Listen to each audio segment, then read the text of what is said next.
Assalamu alaikum wa rahmatullahi wa barakatuh. Et si, aujourd'hui, tout prenait 25 minutes, rien que 25 minutes, moins de temps qu'un épisode de série, moins de temps qu'un trajet en voiture, pour faire quelque chose que tu remets sans cesse à plus tard? Mon frère, ma sœur, peut-être que ta journée a commencé comme toutes les autres. Le réveil, les obligations, le téléphone qu'on regarde avant même d'avoir ouvert les yeux vraiment, comme si le monde extérieur avait plus d'importance que ce qui se passe à l'intérieur de nous. Et entre deux tâches, une petite voix qui te dit « Il faudrait que je fasse plus de doigts. Il faudrait que je sois plus proche d'Allah. » Puis la journée t'emporte. Le travail, les enfants, les messages, les responsabilités. Et le soir arrive et tu te couches en te disant « Demain, Inch'Allah. Demain, je serai plus régulier. » Et si aujourd'hui était ce demain? Nous sommes jeudi 27 août 2026. Cette date n'a, en elle-même, aucun mérite religieux particulier établi. Je tiens à te le dire clairement, car je ne veux jamais t'induire en erreur sur ce point, même par excès d'enthousiasme. Ce n'est pas un jour béni parce que c'est un jeudi, ni parce que c'est cette date précise. C'est simplement le jour où nous nous retrouvons, toi et moi, pour ce rappel hebdomadaire. Mais ce que nous allons faire ensemble aujourd'hui, lui, a un sens profond, Inch'Allah, quel que soit le jour. Le sujet de cette vidéo est simple à énoncer, mais puissant à vivre. Nous allons parler de la répétition d'une invocation, un dhikr, une doua, comme moyen de raviver le cœur. Et à un moment donné, je t'inviterai à la répéter avec moi, calmement, plusieurs fois, comme un exercice du cœur plutôt que comme une formule magique ou un chiffre porte-bonheur. Avant d'aller plus loin, une précision importante, et je veux être honnête avec toi sur ce point. Je ne vais attribuer à un nombre précis de répétitions aucun mérite religieux spécifique qui ne serait pas établi par une source fiable. Ce que je te propose est une pratique, un outil de concentration. Pas une obligation, pas une garantie de récompense chiffrée, pas une formule magique qui changerait ta vie en un instant. Ce qui compte, ce n'est jamais le chiffre. C'est ce qu'il y a dans ton cœur pendant que tu le dis. Un seul mot, dit avec sincérité, vaut plus que 1000 mots récités machinalement. Avant d'entrer dans le vif du sujet, je veux te parler de quelque chose qui est directement lié à ce que nous allons vivre aujourd'hui. Cela fait 20 ans que je porte en moi l'idée d'un livre comme celui-ci. 20 ans à observer les gens autour de moi, à observer aussi mon propre cœur dans ses hauts et ses bas, à comprendre ce qui manque souvent dans nos journées. Ce n'est pas la foi elle-même qui manque. La plupart d'entre nous croient sincèrement. Ce qui manque, ce sont des rappels concrets, des ancrages simples, des points de repère dans le tumulte du quotidien pour ne pas laisser cette foi s'endormir doucement, sans même qu'on s'en rende compte. J'ai fini par l'écrire. Il s'appelle « Ne passe plus une journée sans faire ses 5 doigts ». Je ne l'ai pas conçu comme un livre de plus sur une étagère, un de ceux qu'on achète avec de bonnes intentions et qu'on ne rouvre jamais. Je l'ai conçu comme un compagnon de journée, quelque chose que tu ouvres 2 minutes, le matin en te préparant, ou le soir avant de fermer les yeux, pour ne jamais perdre le fil avec Allah, même dans les journées les plus chargées. Et si je t'en parle maintenant, dès le début de cette vidéo, c'est parce qu'il est directement lié à ce que nous allons faire aujourd'hui. Apprendre à ne pas seulement savoir qu'il faut faire doua, ce que la plupart d'entre nous savent déjà, mais à la faire vraiment, avec régularité, avec constance, sans que cela devienne un fardeau de plus dans une vie déjà bien remplie. Le lien du livre se trouve dans la description et dans le premier commentaire. Je n'en dirai pas plus pour l'instant, revenons au rappel, car c'est lui qui compte le plus aujourd'hui. Pourquoi nos cœurs s'endorment? Il y a quelque chose que beaucoup de musulmans ressentent sans oser le dire à voix haute, parfois même sans se l'avouer à eux-mêmes. L'impression que le cœur s'endort. On prie, on fait les gestes, les 5 prières, Parfois même les prières surérogatoires. Mais parfois, on a l'impression de réciter sans que rien ne bouge à l'intérieur. On lève les mains pour invoquer, et les mots sortent, mais on ne sent plus vraiment ce qu'on dit. Ce n'est pas peut-être lors d'une épreuve difficile, un examen, une maladie dans la famille, une période de solitude. À ce moment-là, tu n'as pas eu besoin qu'on t'explique comment faire doua. Les mots sont venus seuls, du fond du cœur. Puis l'épreuve est passée, la vie a repris son cours normal et cette intensité s'est doucement effacée. C'est humain, c'est même universel. Mais ce n'est pas une fatalité. Allah dit dans le Coran, dans la sourate Ar-Ra'd, verset 28, « Ceux qui ont cru et dont les cœurs se tranquillisent à l'évocation d'Allah. » Oui, c'est bien par l'évocation d'Allah que les cœurs se tranquillisent. Ce verset ne dit pas que le dhikr rend heureux instantanément, comme une formule magique qui effacerait tous nos soucis. Il dit qu'il tranquillise. C'est différent. C'est un apaisement profond, progressif, qui s'installe avec la répétition et la sincérité, pas une émotion passagère qui disparaît en quelques minutes. Et c'est précisément pour cette raison que j'ai voulu créer ce livre. Pour donner à ceux qui, comme toi, sentent parfois leur cœur s'endormir sans savoir comment le réveiller, un moyen simple, accessible, de le raviver chaque jour, sans effort surhumain, juste 5 doigts à leur portée, ancrés dans leur quotidien. Mais ce n'est pas encore le plus important. La différence entre savoir et vivre. Tu sais probablement déjà qu'il faut invoquer Allah régulièrement. Ce n'est pas une information nouvelle pour toi. Tu l'as entendu dans les khutbahs, tu l'as lu dans des livres, tu l'as vu passer dans des vidéos comme celle-ci. Le problème, ce n'est presque jamais le savoir. C'est le passage à l'acte. C'est le fossé, parfois immense, entre ce que l'on sait et ce que l'on fait réellement. Le prophète, que la paix et le salut d'Allah soient sur lui, a dit, selon un hadith rapporté par At-Tirmidhi, la doua est l'adoration. Ce n'est pas un détail parmi d'autres dans notre religion, une pratique secondaire réservée aux moments difficiles. C'est présenté comme le cœur même de l'adoration, son essence. Et pourtant, combien d'entre nous savent cela, le répètent même à d'autres, mais ne le vivent pas au quotidien? Combien connaissent par cœur des dizaines de doigts, mais ne les prononcent que rarement, souvent uniquement dans l'urgence? C'est ici que les choses deviennent intéressantes. Réfléchis un instant.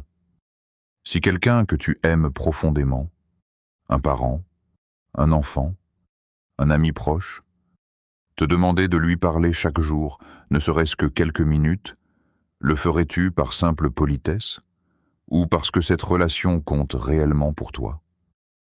La doua fonctionne de la même manière avec Allah. Ce n'est pas une case à cocher dans une liste de rituels. C'est une conversation, une relation vivante qui s'entretient par la régularité, pas par l'intensité ponctuelle. Si tu veux aller plus loin dans cette démarche, transformer le savoir en pratique concrète, transformer l'intention en habitude durable, le livre peut justement t'y aider. Il ne t'enseigne pas de nouvelles théories que tu connais peut-être déjà. Il t'accompagne pas à pas, jour après jour, pour que la doua devienne un réflexe naturel et non plus une intention qu'on repousse indéfiniment. L'exercice du cœur. Répéter une invocation. Voici maintenant le cœur de cette vidéo. Je vais te proposer une invocation simple, authentique, tirée directement du Coran, et je t'invite à la répéter avec moi posément plusieurs fois. Pas pour cocher une case, pas pour atteindre un chiffre précis comme s'il s'agissait d'un objectif sportif, mais pour laisser le sens s'installer en toi à chaque répétition, couche après couche. L'invocation que je te propose est celle-ci. Rabbi ijalni mukima as-salati wa min durriyati, Rabbana wa taqabbal du'a. Mon Seigneur, fais de moi celui qui accomplit assidûment la prière, ainsi que de ma descendance. Notre Seigneur, exauce mon invocation. Cette invocation est tirée du Coran, sourate Ibrahim, versets 40 à 40 est un. Ce n'est pas une formule que j'ai inventée, ni une phrase composée par un enseignant ou un influenceur. C'est la parole même du Coran, mise dans la bouche du prophète Ibrahim alayhi salam, à un moment où il invoquait Allah pour lui-même et pour sa descendance. Pourquoi choisir cette invocation en particulier? Parce qu'elle touche à quelque chose d'universel. Le désir profond de rester attaché à la prière, à la relation avec Allah, non seulement pour soi, mais aussi pour ceux qu'on aime, pour sa famille, pour les générations à venir. Ibrahim alayhi salam, l'un des plus grands prophètes, ressentait le besoin d'invoquer Allah pour cela. À plus forte raison, nous en avons besoin aussi. Pourquoi la répéter plusieurs fois plutôt qu'une seule? Non pas parce qu'un chiffre précis lui donnerait une récompense supplémentaire garantie, je ne peux affirmer aucune règle de ce type sans certitude, et je préfère rester honnête plutôt que de te promettre quelque chose que je ne peux prouver. Mais la répétition lente d'une invocation a un effet réel et observable sur la concentration du cœur. Un effet que tu as peut-être déjà expérimenté sans le nommer ainsi. Les premières fois, tu la dis avec ta bouche, presque mécaniquement. Puis, progressivement, quelque chose change. Tu commences à la dire avec ton cœur. Les mots liahan, d'être de simples sons pour devenir une conversation sincère. Alors, installe-toi confortablement, là où tu es, dans ta voiture, chez toi, où que tu regardes cette vidéo. Ferme les yeux, si tu le peux, et si le moment s'y prête. Et répète-la avec moi, doucement, sans précipitation, sans regarder le temps qui passe. Silence suggéré. Laissez un moment de récitation ralentie, répété plusieurs fois, avec des respirations entre chaque répétition, jusqu'à atteindre une 50aine de répétitions environ, sans en faire une règle religieuse chiffrée, mais un exercice de concentration et de présence du cœur. Pas de course, pas de compétition avec toi-même, ni avec qui que ce soit d'autre. Juste toi, ta voix intérieure, et Allah qui entend chaque mot avant même que tu ne l'aies terminé, qui connaît ce qu'il y a dans ton cœur mieux que toi-même. Ce que la répétition change réellement. Tu viens peut-être de vivre quelque chose que tu n'avais pas ressenti depuis longtemps. Quelques minutes où ton esprit n'était pas ailleurs, où tu n'étais pas en train de penser à ta liste de tâches, à un message à répondre, à un souci qui te ronge. C'est exactement l'esprit dans lequel j'ai conçu ce livre. Chacune des 5 doigts qu'il propose est pensée pour être répétée, intégrée, vécue jour après jour. Pas simplement lue une fois puis oubliée sur une étagère. Le but n'est jamais la quantité pour la quantité, l'accumulation de chiffres comme on accumulerait des points. Le but, c'est la présence du cœur, cette qualité qu'aucun chiffre ne peut mesurer, mais que chacun de nous ressent quand elle est là. Le prophète, que la paix et le salut d'Allah soient sur lui, lui-même répétait certaines invocations avec constance, jour après jour, dans les mêmes moments. Il ne s'agissait pas de mécanique répétitive, vide de sens. Il s'agissait de fidélité, d'un cœur qui revient sans cesse vers Allah, même par de petites phrases répétées, et qui finit par s'habituer à sa présence comme on s'habitue à la présence rassurante d'un être cher. Pense à une plante qu'on arrose. Un seul arrosage abondant ne suffit pas à la faire grandir durablement. C'est la régularité, goutte après goutte, jour après jour, qui la fait pousser, qui fortifie ses racines. Le cœur fonctionne de la même manière avec le dhikr et la doua. Ce n'est pas l'intensité ponctuelle qui transforme durablement, c'est la constance. Mais attends, parce que la prochaine partie est essentielle. Pourquoi certains abandonnent après quelques jours? Voici une vérité que beaucoup n'osent pas dire ouvertement, mais que presque tout le monde a vécu au moins une fois. La majorité des gens qui commencent une nouvelle habitude spirituelle l'abandonnent en moins d'une semaine. Pas par manque de foi, pas parce qu'ils n'aiment pas Allah ou qu'ils ne veulent pas se rapprocher de lui, par manque de structure tout simplement. On se dit, souvent après avoir écouté un rappel comme celui-ci, plein d'émotions et de bonne volonté, à partir de demain, je fais du dhikr tous les jours, je ne raterai plus une seule doigt. Et puis, le premier jour se passe bien. Le deuxième aussi, avec un peu moins d'enthousiasme. Le troisième jour, la vie reprend le dessus, on oublie. Le cinquième jour, on culpabilise en y repensant brièvement. Et on abandonne complètement, plutôt que de simplement reprendre là où on s'était arrêté, comme si un seul jour manqué annulait tout l'effort précédent. Et si tu pensais que le problème était ta motivation, ta volonté ou même ta foi, alors écoute bien ce qui suit. Ce n'est presque jamais un problème de motivation. La motivation, tu l'as. Sinon, tu ne regarderais pas cette vidéo jusqu'ici. C'est un problème d'outils, de structure, de rappel concret au bon moment. C'est exactement pour répondre à ce problème que le livre existe. Il ne te demande pas de tout changer d'un coup, de bouleverser ta vie entière du jour au lendemain. Il te propose 5 doigts, seulement 5, ancrés à des moments précis de la journée que tu vis déjà. Pas des moments à inventer, mais des moments qui existent déjà dans ton emploi du temps, pour que la régularité devienne naturelle plutôt que forcée. Presque invisible, tellement elle s'intègre bien à ta routine.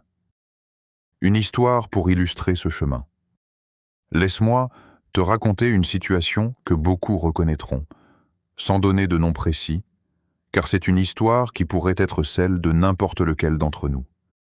Imagine une personne, appelons-la simplement notre frère ou notre sœur, qui, il y a quelques années, traversait une période particulièrement difficile.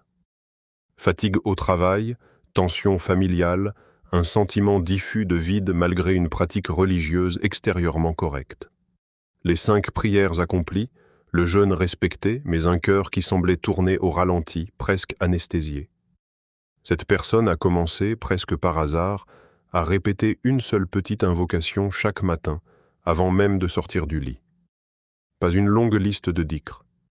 Une seule phrase, répétée quelquefois dans le silence des premières minutes de la journée. Au début, rien ne semblait changer. Les mots sortaient presque mécaniquement, comme une habitude de plus. Puis, au bout de quelques semaines, quelque chose s'est produit sans bruit, sans annonce spectaculaire. Cette personne a commencé à remarquer qu'elle pensait à Allah plus souvent dans la journée, presque naturellement. Un souci survenait, et au lieu de paniquer immédiatement, une phrase familière venait à l'esprit. Ce n'était pas magique. C'était le fruit d'une graine plantée chaque matin, patiemment, sans relâche. C'est cela, le pouvoir réel de la répétition sincère. Non pas un effet immédiat et spectaculaire, mais une transformation lente, presque imperceptible au jour le jour, mais évidente avec le recul de plusieurs semaines ou plusieurs mois. Mettre le rappel en pratique dans ta journée. Une vidéo, aussi émouvante soit-elle, ne suffit pas à elle seule. Le rappel doit quitter l'écran et entrer dans ta vie, sinon il restera un simple moment agréable, vite oublié comme tant d'autres contenus que l'on consomme puis que l'on abandonne. Voici quelques moments concrets où tu peux reprendre cette invocation, ou une autre qui te touche davantage, dès aujourd'hui.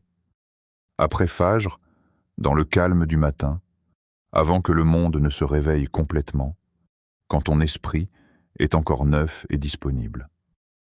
Pendant la journée, dans les temps morts que tu ne remarques même plus, une file d'attente, un trajet en transport, une pause entre 2 tâches. Avant de dormir, pour clore ta journée avec Allah plutôt qu'avec ton téléphone, en laissant les derniers mots de ta journée être une invocation plutôt qu'un défilement infini d'écran. Dans un moment de difficulté ou d'inquiétude, quand les mots te manquent pour formuler ce que tu ressens, quand l'angoisse serre la poitrine et qu'aucune parole humaine ne semble suffire. Dans un moment de solitude, quand ton cœur se sent lourd et que personne ne semble comprendre ce que tu traverses, mais Allah, lui, comprend, toujours, sans qu'il soit besoin de tout expliquer. Allah dit dans la sourate Ghafir, verset 60, « Invoquez-moi, je vous répondrai ». Cette promesse n'est pas conditionnée à un moment précis de la journée, ni à un lieu particulier, ni à un nombre exact de répétitions. Elle est ouverte à tout moment pour quiconque appelle sincèrement. Si tu veux prolonger cette réflexion après cette vidéo, tu peux retrouver un accompagnement structuré, jour après jour, dans le livre. Pas comme une contrainte de plus dans une vie déjà chargée, mais comme un rappel bienveillant qui t'attend chaque matin, sans pression, à ton propre rythme. Le rappel qui ne doit pas rester ici, tu as peut-être déjà vécu ce sentiment. Plus d'une fois. Une vidéo touchante, un rappel qui remue quelque chose en toi, une émotion forte. Puis, quelques heures plus tard, plus rien. La vie reprend son cours habituel, et le cœur se referme doucement, presque sans qu'on s'en aperçoive. Ce rappel ne doit pas rester dans cette vidéo. Le Coran nous met en garde contre l'oubli encore et encore, à travers différents versets.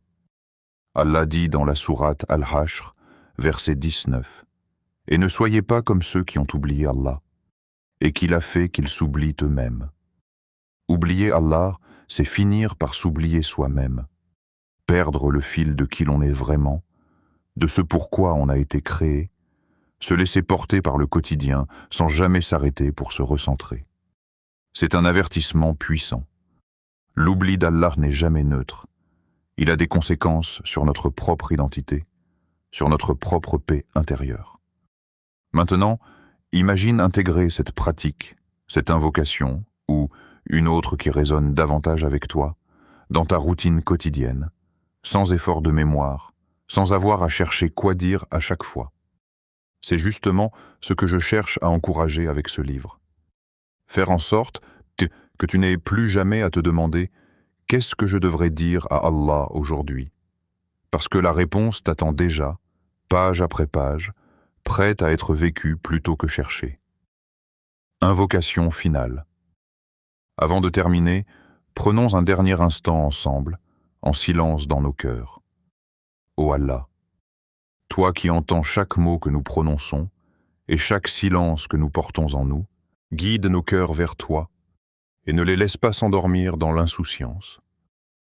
Pardonne-nous ce que nous avons négligé, les doigts remis à plus tard, les moments de proximité que nous avons laissés filer. Affermis-nous dans notre foi, aujourd'hui et dans les jours qui viennent. Protège-nous du mal apparent et caché, de tout ce qui pourrait éloigner nos cœurs de toi. Facilite-nous ce qui est difficile dans nos vies et accorde-nous la patience dans l'épreuve. Rapproche-nous de toi, aujourd'hui plus qu'hier et demain plus qu'aujourd'hui. Et fais que ce rappel ne reste pas de simples mots entendus une fois puis oubliés, mais qu'il devienne une action vécue, répétée, ancrée dans notre quotidien. Amin, ô Seigneur des mondes. Maintenant que tu as entendu ce rappel, qu'est-ce que tu vas en faire? C'est la seule question qui compte vraiment à la fin de cette vidéo. Pas combien de fois tu l'as regardée, pas combien de likes elle aura reçu, mais ce que toi, personnellement, tu en feras une fois l'écran éteint. Nous avons parlé aujourd'hui d'un cœur qui s'endort et de la doua comme moyen de le réveiller. Nous avons vécu ensemble un moment de répétition, non pas pour cocher une case ou atteindre un chiffre, mais pour laisser une invocation du Coran s'installer véritablement en nous, couche après couche. Nous avons vu pourquoi tant de bonnes intentions s'effacent après quelques jours, faute de structure plutôt que de motivation, et nous avons rappelé une vérité simple, mais essentielle. Ce rappel ne doit pas rester dans cette vidéo. Il doit entrer dans ta journée, dès aujourd'hui, dès maintenant si possible. Avant de te dire au revoir, je veux revenir une dernière fois sur ce livre, parce qu'il est né exactement de ce que nous venons de vivre ensemble pendant ces 25 minutes. Ce livre m'a pris 20 ans à concevoir, 20 ans d'observation, d'apprentissage et d'ajustement. Je l'ai fait pour vous, pour chacun d'entre vous qui, comme moi, a connu ces périodes où le cœur semble s'endormir malgré une pratique religieuse, par ailleurs sincère. Je l'ai pensé comme un outil simple, un rouage qui peut trouver sa place dans ta vie quotidienne. Pas pour remplacer ta doua personnelle, tes moments intimes avec Allah. mais pour t'aider à ne plus jamais passer une journée sans elle, sans cette connexion essentielle. Si ce que nous avons vécu aujourd'hui t'a touché, si tu as ressenti, même brièvement, ce moment de tranquillité pendant la répétition de l'invocation, alors ce livre pourrait t'accompagner bien au-delà de cette vidéo, bien au-delà de ces 25 minutes. Le lien du livre se trouve dans la description et dans le premier commentaire. Si ce rappel t'a parlé, abonne-toi à la chaîne et active la cloche pour ne manquer aucun prochain rappel, chaque semaine, Inch'Allah. Si cette vidéo t'a touché, n'hésite pas à la partager. Peut-être qu'une personne autour de toi en a besoin aujourd'hui. Plus qu'elle ne l'admet, plus qu'elle ne le montre. Dis-moi en commentaire, quelle invocation portes-tu dans ton cœur en ce moment? Celle que tu répètes le plus souvent, celle qui t'apporte le plus de paix. Et si tu veux aller plus loin dans cette démarche de régularité, le livre « Ne passe plus une journée sans faire ces 5 doigts » t'attend en description, prêt à t'accompagner jour après jour. Qu'Allah nous facilite à tous la constance dans le rappel et qu'il accepte de nous toutes nos invocations. Baraka Allahu fikoum et à très vite, Inch'Allah.